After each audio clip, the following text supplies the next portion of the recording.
Hey, shalom, shalom, mishpacha. Welcome to another edition of Ray Bash's Ramblings. I'm your host, Rabbi Yehuda ben Shomer, and today I'm going to be talking about rebellion and community. Now, rebellion. When I was going through these 6 remembrances today after my morning prayers, number 5, the 5th remembrance, really spoke to me. Remember Miriam. It says, remember that which Yud-Heh-Vav-Heh your Elohim did to Miriam on the way when you left Egypt. Deuteronomy 24:9. Okay, what did God do to Miriam? He gave Miriam the Aretz, leprosy. Well, why? Because Miriam rebelled.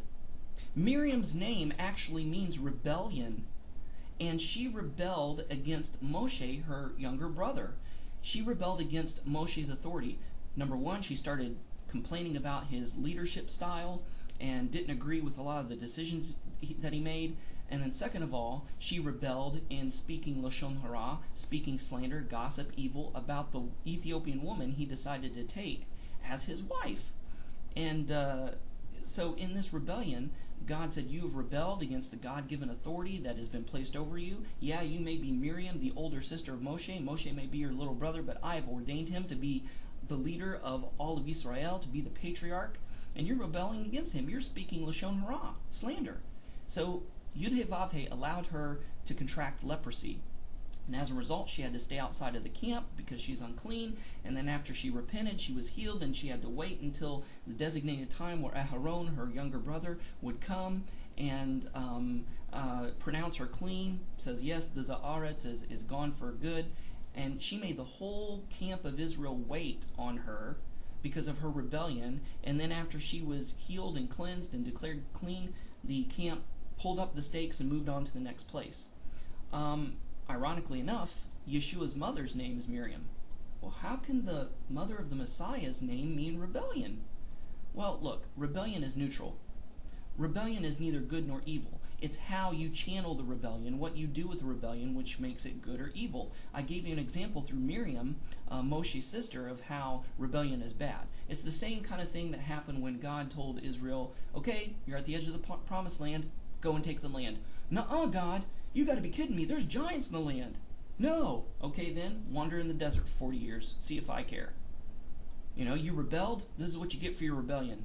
You could have taken the land today, but hey, you're going to have to wait for 40 years until every single one of you but Caleb and Joshua is dead, and then you guys can have another chance at taking the land. That was rebellion. That was the wrong kind of rebellion. Now, the right kind of rebellion we see in Phinehas, when the prince of Shimon, of Simeon, Simon, took this pagan woman and just waltzed into camp with her in front of Moshe and the rest of the elders of Israel, kind of turned and smiled, went to his tent, and got busy with her. He was committing adultery and fornication with a pagan woman, which is a clear prohibition against Torah. Moshe and the elders' jaws were dropped, and Pinchas is like, yeah, I know this is shocking, but pick your jaws up off the ground and do something. You going to let this sin happen in Israel, especially among the leaders? Giving a bad example to the rest of Israel? Not on my watch, buddy. Pinchas grabbed a spear, went into the tent, shish kebabbed him. Killed him. All of Israel was in an uproar. All of Israel was mad at Pinchas, ready to kill him and stone him, and God had to come to his defense and say, hey, Pinchas may have been unconventional, but he did the right thing. He defended my honor. He defended the Torah. It was a righteous rebellion. Yeshua twice went to the temple, and he just rocked the boat and disrupted the status quo. The money changers were there conducting business in the court of the Gentiles, and keeping the Gentiles out of there to pray. And so they were just selling, sacrifices to Jews and things like this. And Yeshua's like, what's going on here? He's like, this is a house of prayer, and you've made it a den of thieves. You've turned this court of the Gentiles, this portion of the temple, into nothing more than a Walmart. Not on my watch. And he turned over the table of the money changers, got everybody angry with him. He made a whip out of a cord, and he just beat these money changers out of the temple. He rebelled. He rebelled against the status quo, but he did the right thing because he rebelled in righteousness. He defended God's honor. He defended God's name. He defended God's house. He defended God's Torah. So rebellion is neither good nor evil. Rebellion it's neutral. It depends on how you channel that rebellion. You think of the American Revolution and the Civil War, those were rebellions. But those were righteous rebellions. Those were rebellions for the right reason that turned the tide of history and changed things for the good and for the positive. You also have coup attempts against good governments, and coup attempts against good governments to try to overthrow the government when the government's doing the right thing and there's nothing wrong, and those are unrighteous rebellions, things like that. So I was thinking about rebellion, and then I was also thinking about community, and how rebellion, it takes a community to have a rebellion, right? You can't, yeah, you can have a rebellion with just one person, but it's not as effective as if you have a group of people coming in community, common unity, coming in unity with a common theme, a common thought. So if we're going to rebel against sin, we're going to rebel against Hasatan, we're going to rebel against this fallen world, we need to be in a common unity. We need to be unified with a common goal and a common cause, and that is to walk in the footsteps of Yeshua our Messiah by walking and following the Torah. And so being in community. No man is an island. And you can't be a community when you're just thinking about nothing but yourself. I think of Elijah and John the Baptist when they hit their lowest low and they think that God had failed them, and when everybody was out for their life, they had a pity party for themselves. Elijah hid himself in the cave and said, "Oh, I'm the only one left," And then John the Baptist is like, "Well, is Yeshua really the Messiah or not? Is he the one that we're expecting, or are we to wait for another one?"